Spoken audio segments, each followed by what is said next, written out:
Thanks for joining us for another episode of The Mass Reader. I'm your host, Brittany Cooper.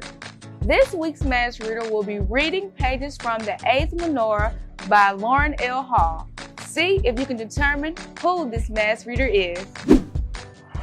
One November day at Hebrew school, Sam's class had a treasure hunt in the park. Everyone found pebbles of different shapes and sizes, pine cones, acorns, and twigs. Sam found a small, shiny sliver of rock that danced with silver specks. Back in the classroom, on the second floor of the temple, they rinsed their treasures in the sink and set them out to dry on paper towels. The twigs and pine cones turned a deep, rich brown. The acorns sparkled in the light. The pebbles shimmered. Sam's rock glowed. Next week, we're going to decorate our own Hanukkah menorahs with all these treasures. Sam's teacher, Miss Zuckerman, explained.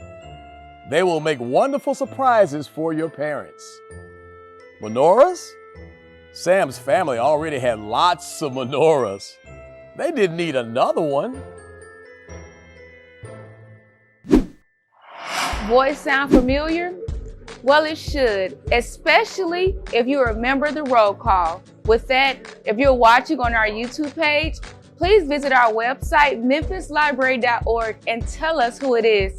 If you're already logged on, enter the name, and if you're correct, your name will be entered into a $50 Amazon gift card drawing. Meanwhile, visit your local library to pick up a free copy of The Eighth Menorah while supplies last.